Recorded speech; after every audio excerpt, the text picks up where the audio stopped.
Here's what no one tells you. With avoidance, asking for closeness can feel normal to you and feel like a pop quiz they didn't study for. All right. No romance. Number poetry.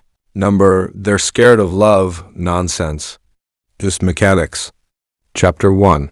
Initial comfort, the calm before you notice anything's wrong. So here's what I think most people get wrong right from the start. They assume avoidants are always distant, cold, shut down, emotionless. That's lazy thinking. Because the truth is, the beginning usually feels easy. Yeah, easy. And that's exactly why people get confused later. Stage 1. Why it feels comfortable at first. At the start, the avoidant isn't stressed. Not because they're healed, not because they're secure, but because nothing is being asked of them yet. No emotional responsibility, no expectations, no future implications, just interaction. And that feels safe. So when you talk, laugh, text, joke, share random stuff, they're relaxed. Their nervous system is quiet, and you think, oh, this is different. This feels natural. And honestly, it does feel natural to them too. But here's the part no one explains clearly. Comfort does not equal emotional availability. Comfort for an avoidant means, I'm not needed, I'm not relied on, I'm not responsible for someone's emotional state. That's the sweet spot. They can show up.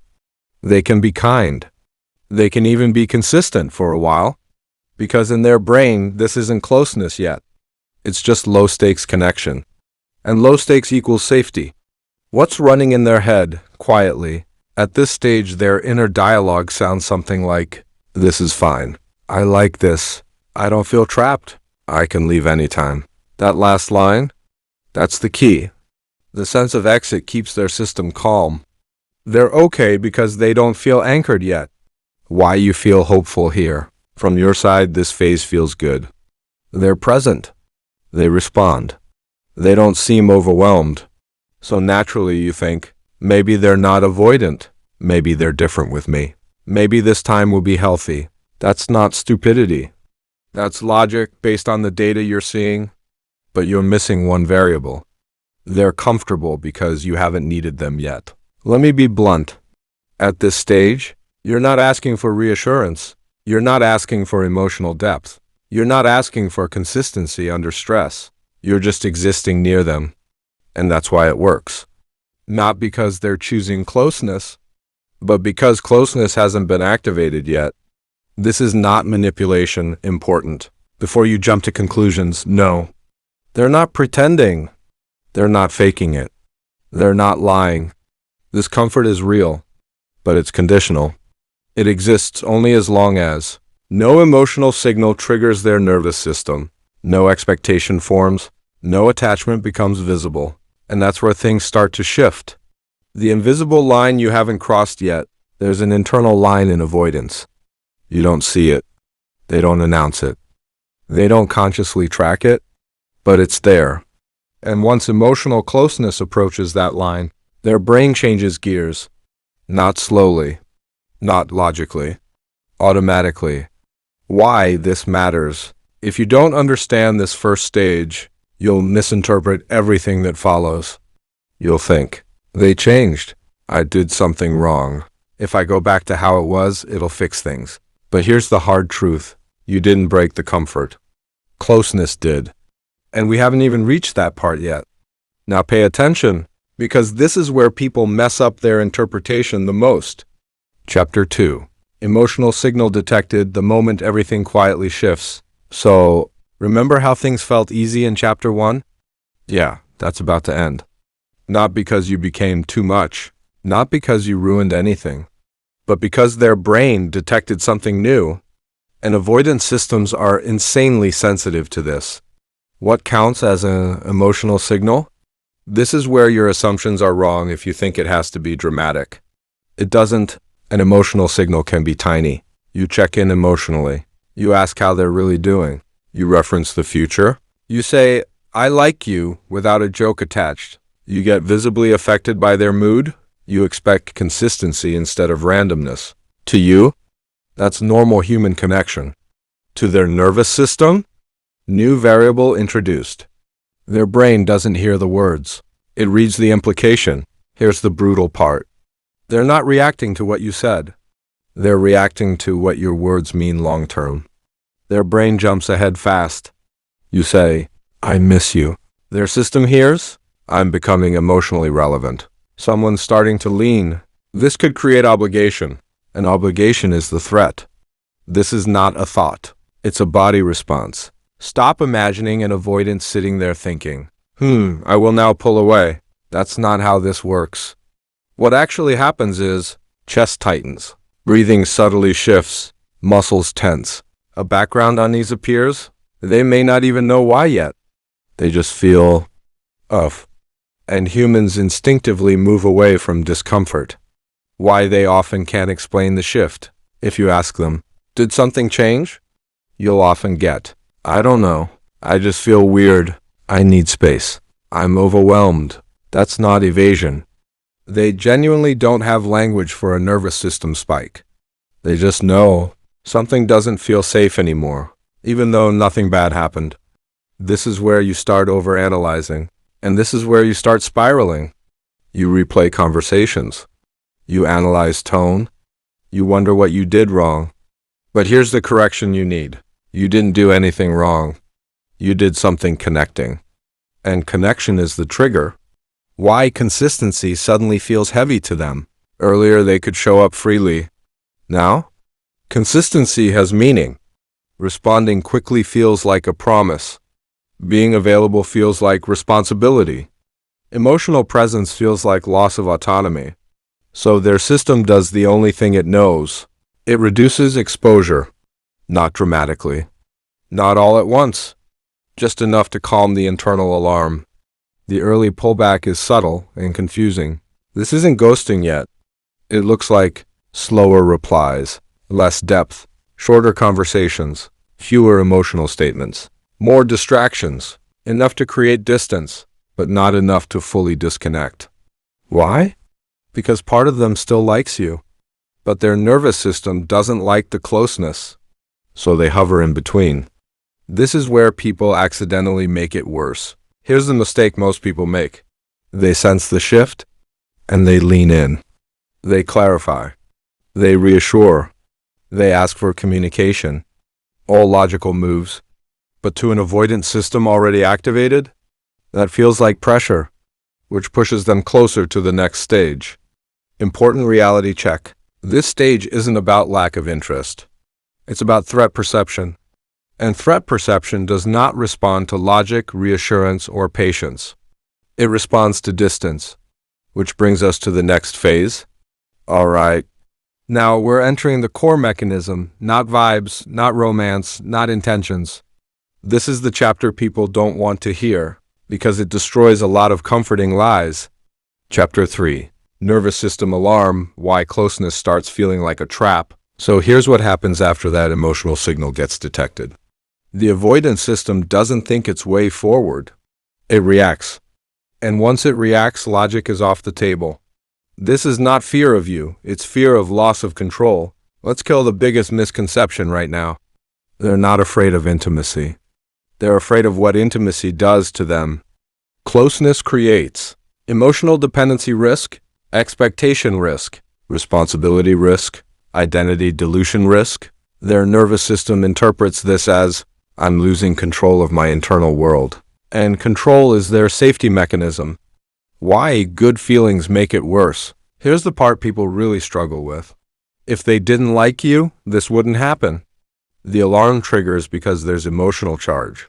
When they feel warmth, comfort, desire, attachment forming, their system panics. Because now there's something to lose. And avoidant wiring is built around one rule. Never need something that can disappear. The alarm feels physical, not emotional. This is important. The experience isn't, I don't like this person anymore. It's restlessness, irritation without a clear cause, sudden exhaustion around you, desire to be alone, a sense of being crowded internally. They might even feel annoyed at themselves for feeling this way, but they can't shut it off. Why communication feels impossible right now? You might think, why don't they just talk about it? Because the alarm state reduces access to emotional language. When the nervous system is activated, reflection drops, empathy narrows, self-awareness decreases. Their brain switches from relational mode to self-preservation mode. Talking feels exposing. Explaining feels demanding. Staying feels risky. So silence feels safer. The false story their brain starts writing. To justify the discomfort, the mind creates a narrative. Something like, this is moving too fast. I don't feel like myself. Something's off. Maybe we're not compatible. Notice something? None of these mean you did anything wrong. They're retroactive explanations for a body response. The discomfort comes first. The story comes second. Why reassurance backfires here? This is where people double down. I don't expect anything. There's no pressure. We can go slow. I'm not asking for commitment. All reasonable. But the avoidance system doesn't hear content. It hears attention and focus, which reinforces this connection matters, and that keeps the alarm active. Why they suddenly crave space like oxygen? Distance regulates them? Not emotionally, biologically. Space reduces emotional input, lowers internal arousal, restores a sense of autonomy. So pulling away isn't about punishment or games. It's about nervous system relief. That's why they often feel calmer after distancing, even if they miss you. This is where you feel replaced by nothing. Here's the confusing part for you. They don't run toward someone else. They run toward solitude, distraction, work, screens, anything that requires no emotional reciprocity because neutrality feels safe. Not exciting, not fulfilling, but controllable. Hard truth you need to swallow. This stage cannot be fixed by being more loving. That instinct, to prove safety through presence, works on secure systems. On avoidance systems, it increases perceived threat. Closeness doesn't calm them. Distance does. What this means going forward. At this point, one of two things happens. Distance successfully lowers the alarm, or continued pressure escalates it into shutdown, which leads directly to the final stage. Now we finish this properly. No romantic spin, no comforting lies. This is the part most people feel, but don't understand. Chapter 4. Distance as self-protection. Why pulling away feels like the only option. By this point, the avoidance system isn't confused anymore. It has made a decision. Not a conscious one, a survival one. Distance isn't about you, it's about regulation. Let's be precise. They're not pulling away to punish you, test you, manipulate you, gain power. They're pulling away because their nervous system finally found relief there. Distance lowers emotional arousal, internal pressure, fear of dependency. So their body learns, this works. Stay here. And once something regulates the system, it becomes the default response. Why they can sound so cold all of a sudden. From the outside, the shift is brutal. 1 week, warm, present, engaged. Next week, flat, detached, minimal. That doesn't mean their feelings vanished. It means they shut down access to them. Shutting down feels safer than riding emotional waves they can't control, so they compress themselves. The logic that makes distance feel reasonable to them, inside their head, the reasoning is clean. I need space to think. This isn't healthy for me. I can't show up the way they want. I'll hurt them if I stay. Notice something? They often frame withdrawal as responsible.